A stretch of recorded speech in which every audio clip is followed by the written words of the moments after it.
Hey everyone, I'm Amy Connell. Thanks for tuning in to Lessons to My Teenage Self. This is the shortcut you need to thrive in your physical, mental, and spiritual health.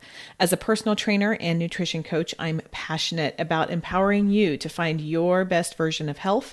Each week, we dig into one topic I wish I had known as a teen. Now, first, let me back this up with just a bit of a story.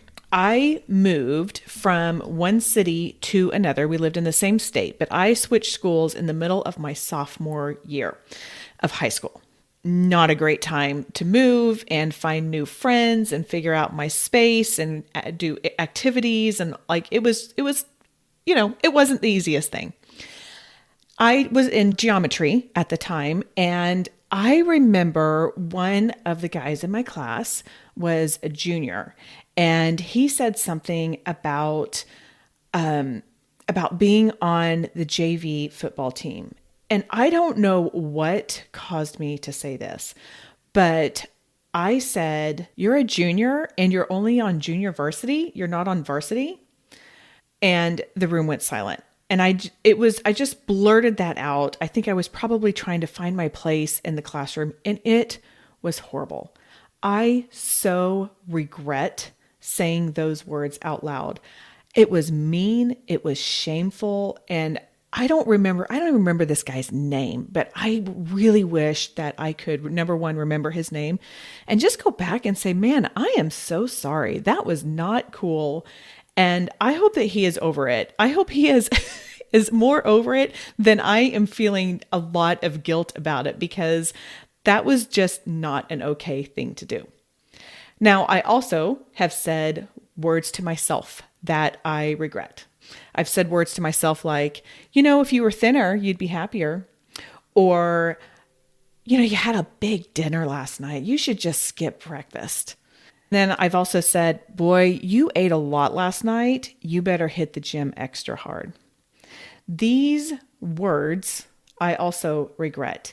And I now know that these words were entrenched in diet culture.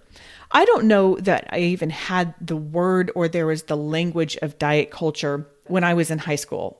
Had never even heard of it. And this honestly is something that I have been learning since starting my Graced Health journey. So as you may know, I have a podcast for women over 40 called the Graced Health Podcast. And I have been learning this over the last few years. And this is something that I have tried hard to implement, not only on the Graced Health Podcast, but also here on Lessons to My Teenage Self. And that is avoiding diet culture. If you are in the health space, you may have heard about this, but I want to define diet culture for you really quickly. There's no official definition. I haven't been able to find, you can't open up Merriam-Webster and see what diet culture is. But in general, diet culture is defined by having a set of beliefs or practices that worships thinness and equates body size with health or morality. Like, you're a good person if you are thin, and you're a bad person if you are not. And this is not the right thinking at all. Diet culture is also the lens through which beauty is commonly viewed and defined. Again, it doesn't say anything about our worth, about God's unique creation in us. It gives no credence to how God created us. Diet culture also demonizes certain foods and food groups while elevating others. That's why I talked in one of my very first episodes about how there's no good foods and bad foods.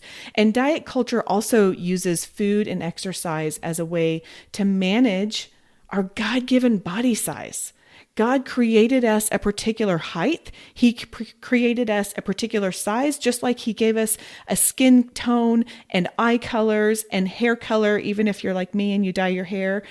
He gave us these things, including our body size. And so diet culture doesn't honor the uniqueness that God created in us.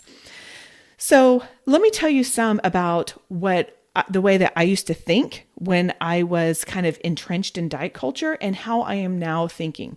One of the areas of my old way of thinking is, I need to reach my goal weight. Okay, what's a goal weight anyway? Who sets the goal weight? What does it even mean?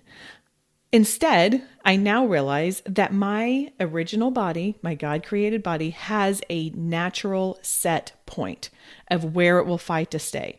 Set point is something that has had a lot of research around it. And that's basically our body has a point that it kind of wants to hang out. Like it just wants to be at. And you might go up a little or down a little, but your set point is just where your body is when you're not trying too hard either way. And you're just eating the foods that make you feel well. And you're moving in a way that brings you joy and that you like to do. And that's a set point. Here's another example of diet culture. If I skip meals or if I restrict certain foods, that will help me lose weight.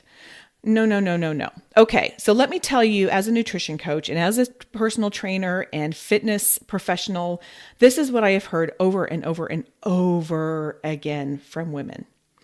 I wake up and I just have a little bit for breakfast and I'm doing good. And then I have a salad for lunch with some grilled chicken and a bunch of vegetables and no dressing because I don't want the fat. And then I just blow it all at 4 p.m. because I'm hungry. That's because you're not fueling yourself well.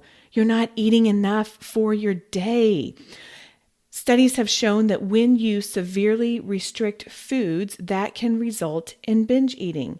If you fuel yourself with the food that your body needs and the energy that your body needs at breakfast, at lunch, and any other time you're hungry, whether or not you think you need it or not, then you are going to be honoring your well-being in your body. And here's one more diet culture myth that I have heard and tried to do. Oh, it's the end of the holiday season. It's the end of a vacation. It's the end of whatever. I just need a detox. Okay, let me tell you something. Your body has an amazing way of detoxing, and it does this in 3 ways. It's called peeing, pooping, and sweating. That's it. That's all you need to do to detox your body. How do you do that? Well, you pee more by drinking more water.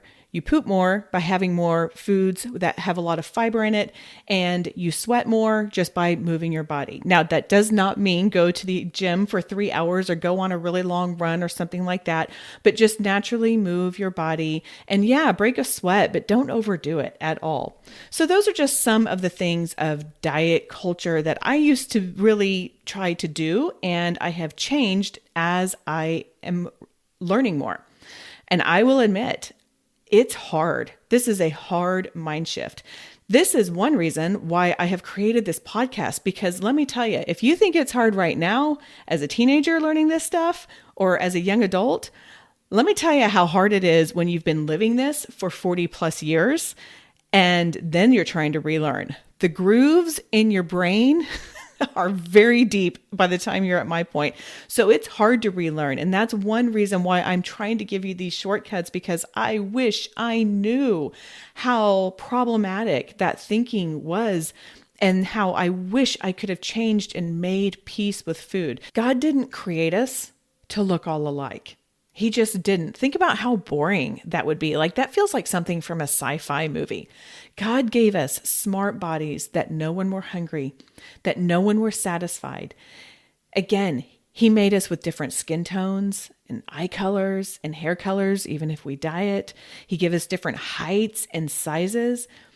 And I love this quote by author Leslie Schilling. She wrote a book called Feed Yourself, and she says, "Body diversity is divine." The diversity God created in us does not and should not fit into a particular size. And we should not play into diet culture to do that. Embrace the uniqueness that God made in you and ditch diet culture. And we will be talking more about these concepts as we go on, but diet culture was not designed by God.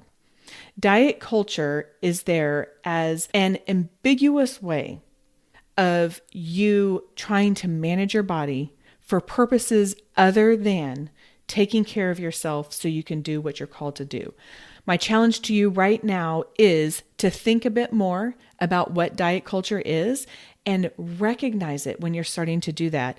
If you are like me, you will be shocked at how often you have diet culture thoughts. And just like we talked about in the episode called Taming the Worst Relationship You May Have, when you find that you are having those diet culture thoughts and putting yourself down over maybe what you ate or your lack of movement, spot it, lock it, speak it. And you can go back and listen to that episode if you haven't yet, and you'll learn more. And now that I have learned more, I am no longer, or at least most of the time, regretting the words that I am saying to myself, just like I regret saying those words to that kid in my class. Okay, that's all for today. Take today's lesson and go out there and live the life God has for you and your amazing original body. Thanks for tuning in today. Do you have a question you would like answered here on the Lessons to My Teenage Self podcast? If so, go to the show notes where you will see an anonymous form you can fill out, and that question may be answered here on the show. Also, if this show is valuable to you, could you do one of two things that are enormously valuable to me? Number one, share it with a friend. Just take a screenshot, send it to her, or you can go to the show and send it straight from there. Also, if you can provide a rating and review, particularly if you listen to your podcasts in Apple Podcasts. Thanks again, and see you next time.